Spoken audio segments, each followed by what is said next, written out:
এই কিতাবের সাথে মুসলমানদের ভাগ্য লিখিত। কিভাবে? আমাদের সমাজে, আমাদের বাড়িতে, আমাদের দেশে এই কিতাবের অবস্থা হবে যেমন, পৃথিবীতে আমাদের অবস্থা হবে তেমন। আমাদের সমাজে, আমাদের বাড়িতে, আমাদের রাষ্ট্রে এই কিতাবের অবস্থা হবে যেমন, আল্লাহ আমাদেরকে পৃথিবীতে বানিয়ে দিবেন তেমন। রাসূলুল্লাহ সাল্লাল্লাহু আলাইহি ওয়াসাল্লাম বলেন, ইন্নাল্লাহা ইয়ারফাউ বিহাযাল কিতাবি আকওয়ামান ওয়া ইয়াদউ বিহি আখারিন। আল্লাহ এই কিতাব দিয়ে এই উম্মতের একটা অংশকে পৃথিবীর সর্বোচ্চ স্থানে পৌঁছে দিয়েছেন, এই কিতাব দিয়ে এই উম্মতের একটা অংশকে পৃথিবীর সর্বনিম্ন স্থানে নামিয়ে দিয়েছেন। কোন অংশকে সর্বোচ্চ স্থানে পৌঁছে দিয়েছেন? ওমর রাদিয়াল্লাহু তাআলা আনহুর ইতিহাস পড়েন। ওমর রাদিয়াল্লাহু তাআলা আনহু যেই দিন মসজিদে আকসা, বাইতুল মুকাদ্দাস বিজয় করার জন্য রওনা দিচ্ছেন মদিনা থেকে, সেই দিন জেরুজালেম শহর ঘিরে রেখেছে আবু উবাইদা ইবনুল জাররাহ, খালিদ ইবনুল ওয়ালিদ, আমর ইবনুল আস সহ এই সমস্ত বিখ্যাত প্রধান সেনাপতি এবং সাহাবী সহ প্রায় 12,000 মুজাহিদ বাহিনী, যার মধ্যে 4,000 আল্লাহ রাসূলের সাহাবী জেরুজালেম ঘিরে রেখেছে কয়েক মাস যাবত। জেরুজালেমের পাদ্রীদের আমিরুল মুমিনিন খলিফাতুল মুসলিমিন ওমর ইবনুল খাত্তাব রাদিয়াল্লাহু তাআলা আনহু মদিনা মুনাওয়ারা থেকে 1500 কিলোমিটার দূরের পথে রওনা দেওয়ার জন্য মাত্র একজন গোলামকে সাথে করে নিয়ে, তবুও পালাক্রমে কখনো গোলাম উটের পিঠে, কখনো তিনি উটের পিঠে, এইভাবে তিনি সামনের দিকে আগাতে থাকলেন। যখন তিনি জেরুজালেমের গেটে পৌঁছাচ্ছেন, তখন আবু উবাইদা ইবনুল জাররাহ প্রধান সেনাপতি হন্তদন্ত হয়ে ছুটে এসে দেখছেন যে আমিরুল মুমিনিনের গায়ে জীর্ণ শীর্ণ কাপড়, এবং আমিরুল মুমিনিন রশি ধরে টানছে, এবং উটের পিঠে বসে আছে একজন ভৃত্য গোলাম।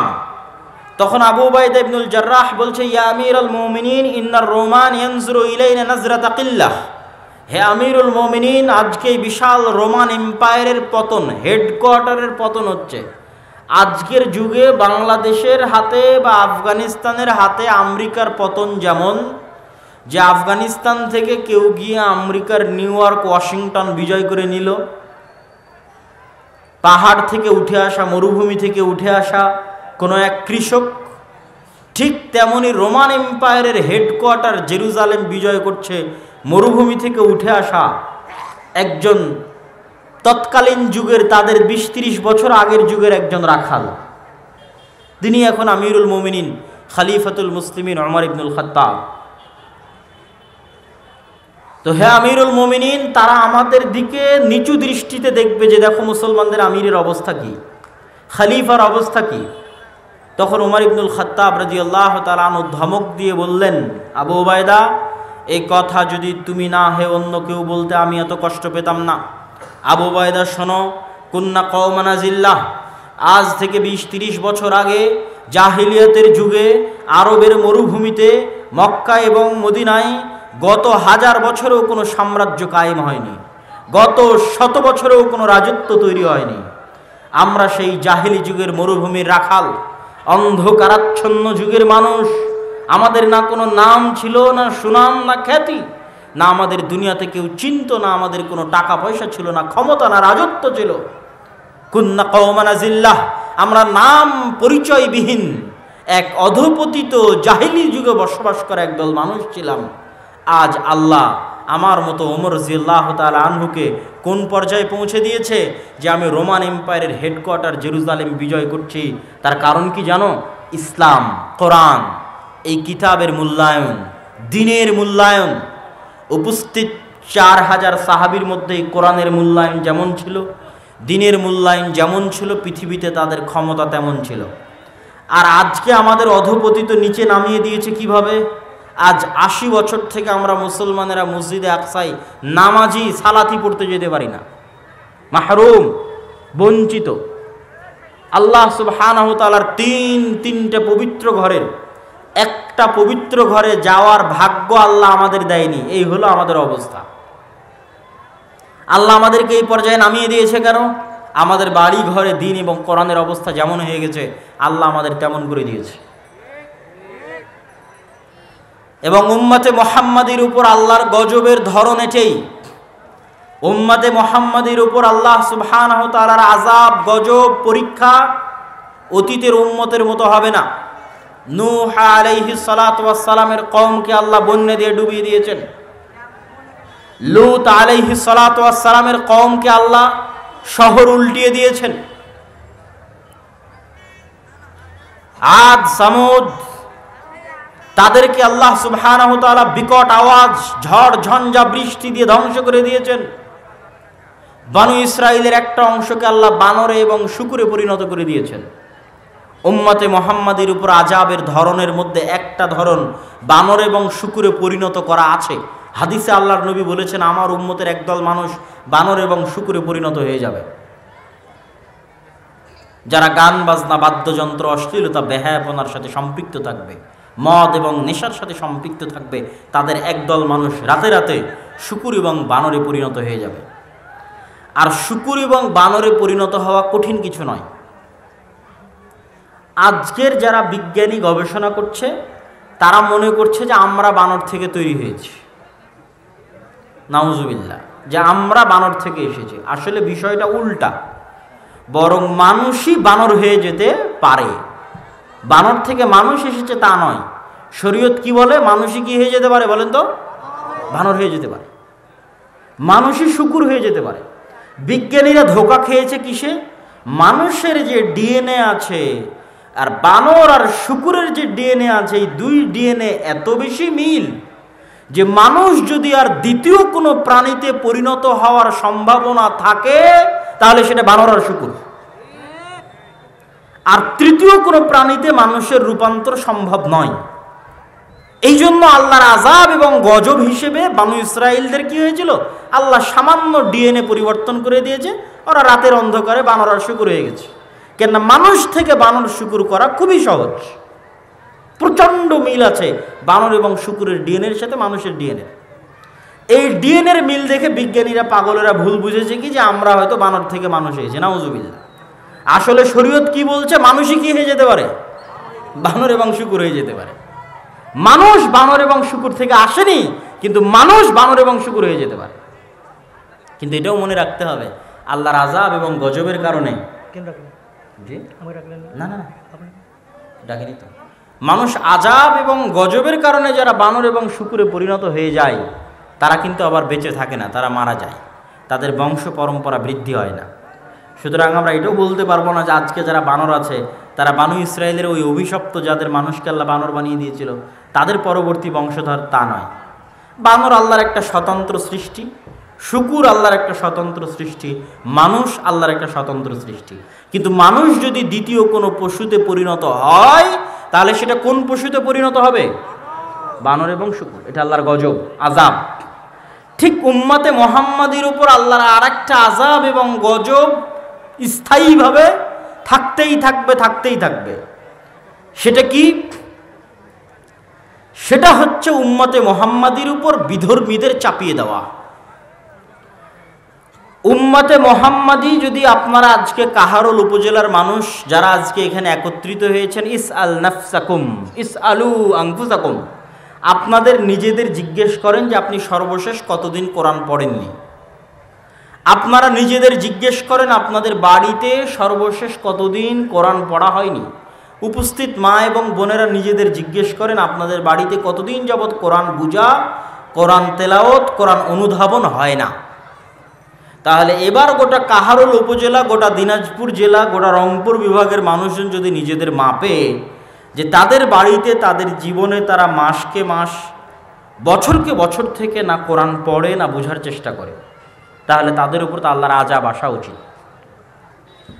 কেন? আল্লাহ বলেছে এই কিতাব এই উম্মতের একটা অংশকে উপরে উঠিয়ে দিবে আর একটাকে নিচে নামিয়ে দিবে। তো যেটাকে নিচে নামিয়ে দিবে ওদের আযাবটা কি? তো আপনি যদি মনে করেন যে কাহারুলের কেউ আজকে যদি কোরআন না পড়ে তাহলে আল্লাহ কাহারুলকে ভূমিকম্পতে ধ্বংস করে দিবে, জি না। আপনি যদি মনে করেন আজকে দিনাজপুরের কোনো মানুষ কোরআন না বুঝে, কোরআন না শিখে, তাহলে দিনাজপুরকে আল্লাহ বন্যা দিয়ে ডুবিয়ে দিবে, জি না। এটা উম্মতে মুহাম্মাদির উপর আল্লাহর সামগ্রিক আযাব এবং গজবের ধরন নয়। আজ যদি দিনাজপুরের মানুষের বাড়িতে, ঘরে, সমাজে, রাষ্ট্রে কোরআনের কোনো মান, সম্মান, ইজ্জত, মূল্যায়ন না থাকে, কেউ না পড়ে, না বুঝে, তাহলে এই দিনাজপুর এবং কাহারুলের মানুষকে আল্লাহ আযাব দিবে কিভাবে? এদের ওপর আল্লাহ বিধর্মীদের চাপিয়ে দিবে। ধরেন আপনার দিনাজপুরের ওপর আল্লাহ হিন্দুদের চাপিয়ে দিল, দিয়ে কি হবে? একদিনে, এখন এই মুহূর্তে এখানে উপস্থিত সব মানুষকে যদি এখন বম মেরে হত্যা করে দেওয়া হয়, আল্লাহর কসম পৃথিবীতে কেউ জিজ্ঞেস করেনই থাকবে না যে কাহারুলে এরকম 5,000 মানুষ এক জায়গায় জমা হয়েছিল, সবকে বম দিয়ে উড়িয়ে দেওয়া হয়েছে, জিজ্ঞেস করার থাকবে না। এই আপনার মূল্য হচ্ছে এই, এটা আল্লাহ বানিয়ে দিবে। কেন? আপনার ঘরে, আপনার বাড়িতে কোরআন এরকম হয়ে গেছে। গোটা দিনাজপুরের মানুষকে যদি একদিনে জবাই করে দেওয়া হয়, সারা পৃথিবীর কোনো কোনায় উচ্চারিতই হবে না দিনাজপুরের নাম, যে দিনাজপুরে 1 লক্ষ মানুষ ছিল, একদিনে হিন্দুরা জবাই করে দিয়েছে, কেউ নামই নিবে না। কেন? আপনার বাড়িতে, আপনার ঘরে কোরআন এরকম হয়ে গেছে। আমি যদি বুঝাতে না পারি, এটা আমার ব্যর্থতা। কিন্তু কোরআন এবং হাদিস থেকে ব্যাখ্যা করেই আপনাকে আমি বলতেছি যে উম্মতে মুহাম্মাদির উপর আযাবের ধরন হচ্ছে এটা, শাস্তি, গজবের ধরন হচ্ছে এটা।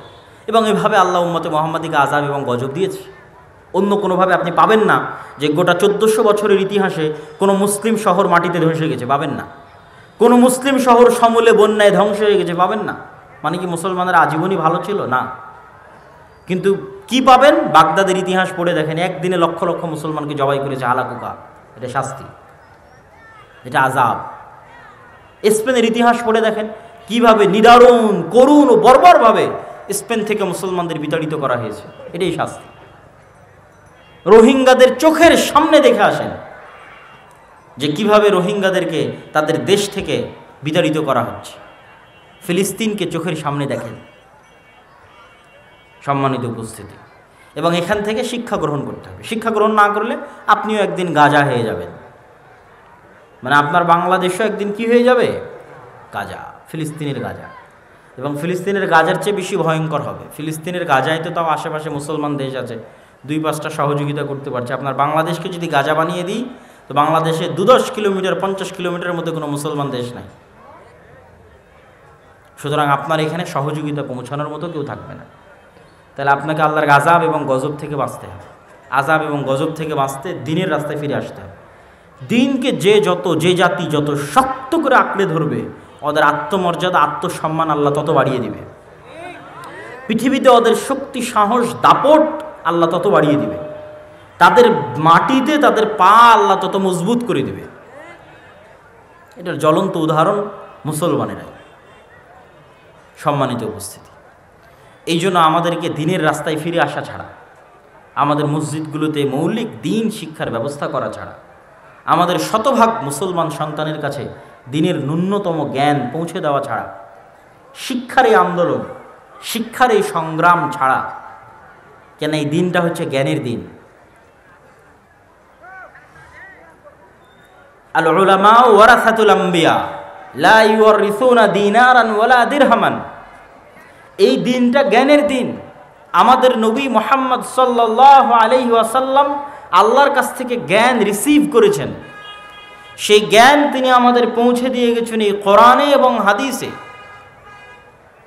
ইসলাম এসেছে জাহিলিয়াত, মূর্খতার বিপরীতে। ইসলামের প্রথম আয়াত ইকরা বিসমি রাব্বিকাল্লাযী খালাক, তোমরা পড়ো।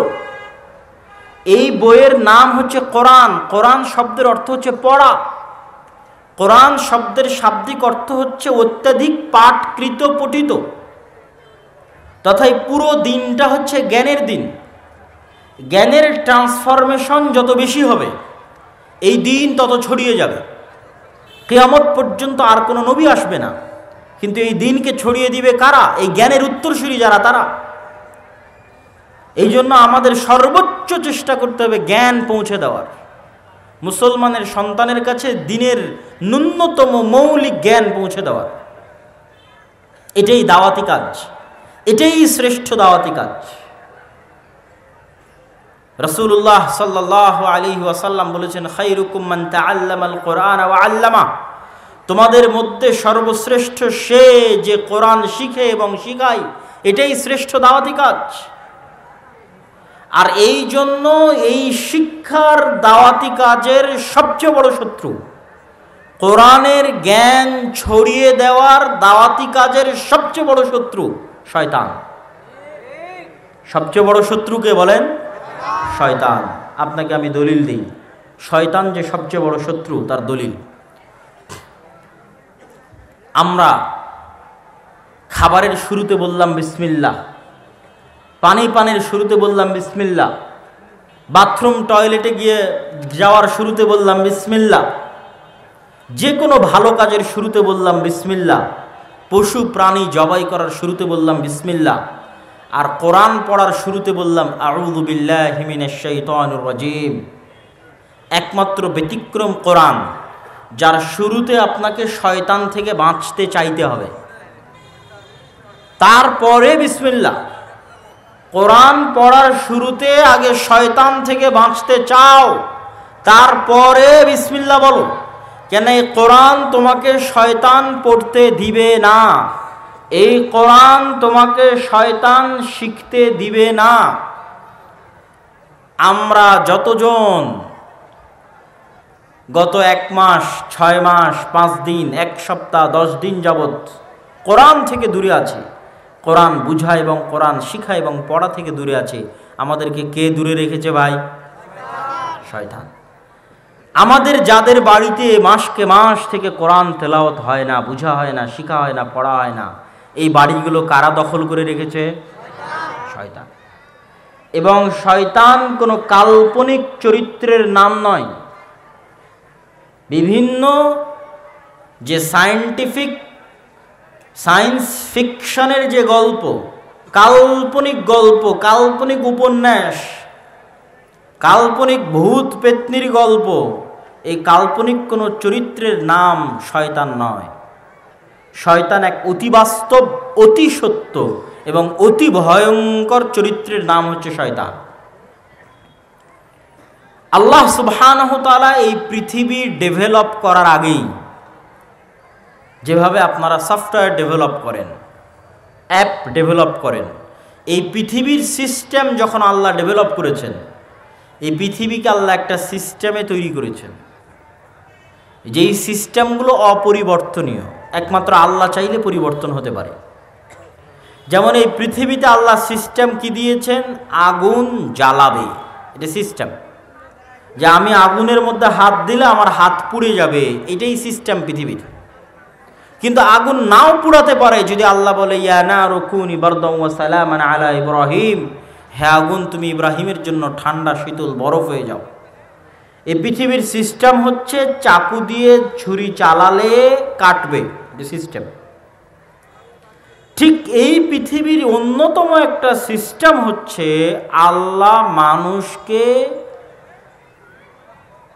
রক্ষণাত্মক ভূমিকায় রেখে মানুষের শত্রু হিসেবে বানিয়ে দিয়েছেন, এনিমি হিসেবে বানিয়ে দিয়েছেন শয়তানকে।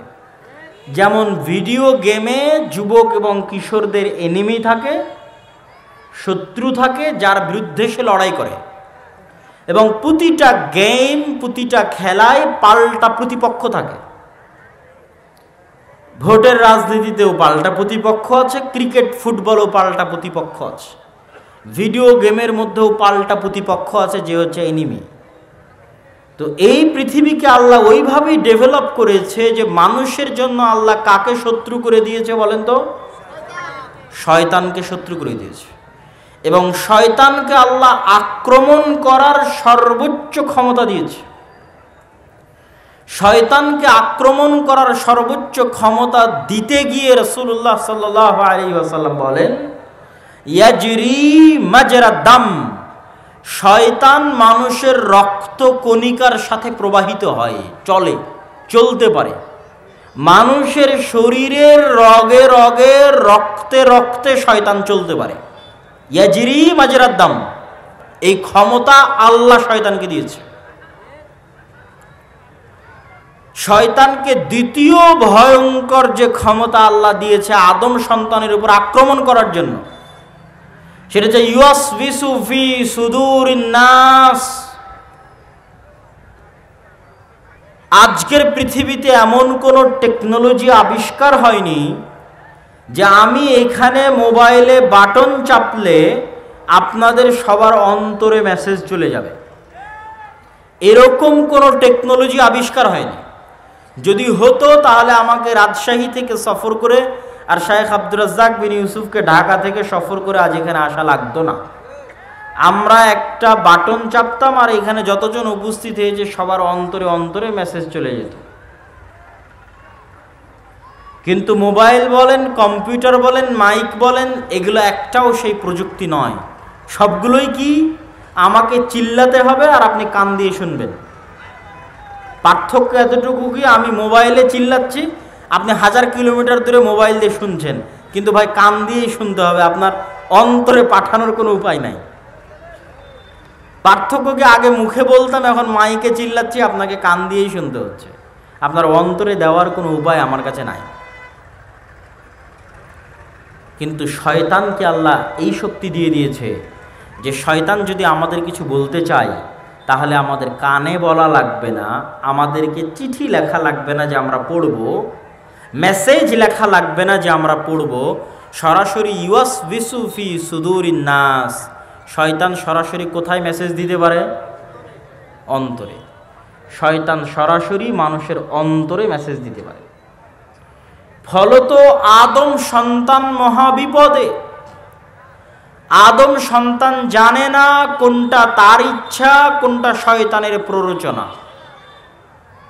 এই এক বিপদে আমরা প্রতি সেকেন্ড পার করছি। আল্লাহর কসম, প্রত্যেকটা সেকেন্ড আমরা এই বিপদে পার করছি। আপনি যদি শয়তানের এই অংশটুকু ভালোভাবে বুঝে যান, আপনার কাছে গোটা দুনিয়া পানির মতো, দুধ কা দুধ পানি কা পানি হয়ে যায়গা। যে পৃথিবীতে কি চলতেছে আপনি ধরে ফেলতে পারবেন, পৃথিবীর রহস্য কি ধরে ফেলতে পারবেন। আপনি সকালবেলা ফজরের সালাত বাদ দিয়ে ঘুমিয়ে আছেন, আপনি মনে করছেন আমার আরামের জন্য ঘুমিয়ে আছে, আমার আয়েশের জন্য ঘুমিয়ে আছে। কিন্তু এই লজিক যদি আপনি বুঝে যান যে পৃথিবীর সিস্টেমটা কিভাবে ডেভেলপ করা আছে, তাহলে আপনি বুঝবেন যে সকালে আপনার ইচ্ছায় আপনি ঘুমিয়ে নাই, বরং শয়তানের প্ররোচনায় আপনি ঘুমিয়ে আছেন। কিন্তু এটা আপনি জানেনই না যে শয়তান আপনাকে এভাবে আপনার অন্তরে মেসেজ দিতে পারে। এই ক্ষমতা শয়তানের আছে। এটা আপনাকে দুনিয়ার কোনো স্কুল, কোনো কলেজ, কোনো ইউনিভার্সিটি, কোনো থিসিস, কোনো রিসার্চ পেপার কেউ আপনাকে বলবে না। পৃথিবীর কেউ আপনাকে বলে দিবে না এটা। পৃথিবীর যেখানে যাবেন সবাই বলবে তোমার মন মতো চলো, মনের কথা শোনো, সবাই বলবে। কেউ বলবে না যে তোমার অন্তরে শয়তান নামে একটা চরিত্র আছে যার প্রভাব আছে, অতএব সাবধান। এ কথা কেউ বলবে না। কেন বলবে না ভাই? আপনারা যদি একটু, আমাদের হাতের ডানে এবং পিছনে অনেক ভাই দাঁড়িয়ে আছে, একটু কি হালকা হালকা করে সামনে আসা সম্ভব? একটু ডানে বামে এবং সামনে একটু করে চেপে বসেন এবং ধৈর্য ধরে শেষ পর্যন্ত বক্তব্য শুনতে হবে। আমরাও দূর থেকে এসেছি, আপনারাও দূর থেকে এসেছেন। আমরা আপনাদের কাছে দুইটা দিনের কথা পৌঁছাতে পারলে আমাদের লাভ, আপনারা শুনলে আপনাদের লাভ। একটু অল্প অল্প করে এগিয়ে আসেন যতদূর সম্ভব হয়। ওই যে মধ্যের ফাঁকা জায়গাটা একটু পূরণ করেন, যে একটু এগিয়ে আসেন, অল্প অল্প করে আগান এবং ডানে বামে এগুলো আগান। বিশেষ করে যারা ডানে দাঁড়িয়ে আছেন তারা কোনোভাবে ভাইজান ভিতরে বসা যায় কিনা দেখেন। আপনাদের কোনো স্বেচ্ছাসেবকরা থাকলে তাদেরকে একটু পাঠিয়ে দেন, যাতে মানুষজনকে বসার ব্যবস্থা করে দিতে পারে। অনেক মানুষ দাঁড়িয়ে আছে। সম্মানিত উপস্থিতি, আজকে আমরা এই মুহূর্তে যে আলোচনাটা করতেছি শয়তান, এই আলোচনা, এই টপিক, এই বিষয় দুনিয়ার কোনো স্কুল, কলেজ, ইউনিভার্সিটি আপনাদের শিখাবে না। কোনো রিসার্চ পেপার, কোনো পিএইচডি, কোনো থিসিস কোথাও পাবেন না। কিন্তু আজকে যদি একবার ভালো করে বুঝে যান তাহলে এই পৃথিবীর সকল রহস্য আপনার কাছে ফাঁস হয়ে যাবে। তাহলে কি বলছিলাম, সকালবেলা আপনি ঘুমিয়ে আছেন, বলেন তো আপনার ইচ্ছায় না শয়তানের প্ররোচনায়? শয়তানের প্ররোচনায়। এবং আল্লাহর নবী সরাসরি হাদিসে বলছেন যে শয়তান মানুষের কাঁধের কাছে এসে গিট দেয় আর বলে, নাম ইন্নাল লাইলা লাতাবিল, ঘুমাও, রাত অনেক লম্বা, ঘুমাও, অনেক রাত লম্বা। শয়তান বলে, তথা শয়তান আপনার অন্তরে ওয়াসওয়াসাটা দেয়। তো আমরা যতজন সালাদ ছেড়ে দিচ্ছি, গান শুনছি, জুয়া খেলছি, বিড়ি সিগারেট খাচ্ছি, নেশা করছি, হারাম ইনকামের সাথে জড়িত আছি, সবাই আজকে একটা জিনিস ক্লিয়ার বুঝে যান যে আপনি সুদের টাকায় যদি লোন নিয়ে থাকেন, এই লোন আপনার ইচ্ছায় আপনি নেননি, শয়তান আপনাকে প্ররোচনা দিয়ে নেওয়ায়েছে। ক্লিয়ার বুঝে যান। আপনি যদি গান শুনতে আপনার ভালো লাগে, আমি আপনাকে আল্লাহর কসম করে বলছি, এটা আপনার নিজের পরিপূর্ণ ইচ্ছা নয়, বরং এখানে শয়তানের প্ররোচনা আছে। সে আপনার কানে এবং আপনার অন্তরে এটাকে ভালো লাগায়।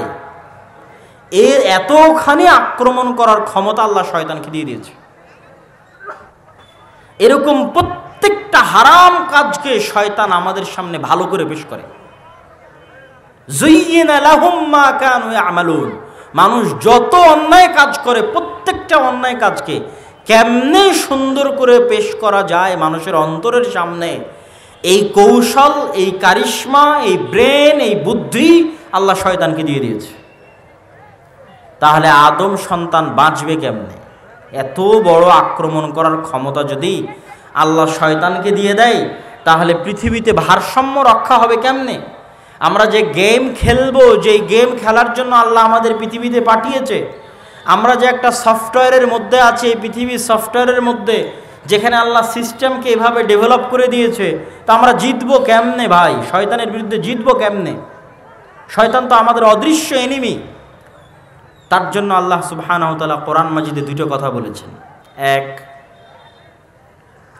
ফাইম্মা ইয়াতিয়ান্নাকুম মিন্নি হুদান ফামান তাবিআ হুদায়া ফালা খাউফুন আলাইহিম ওয়ালা হুম ইয়াহজানুন।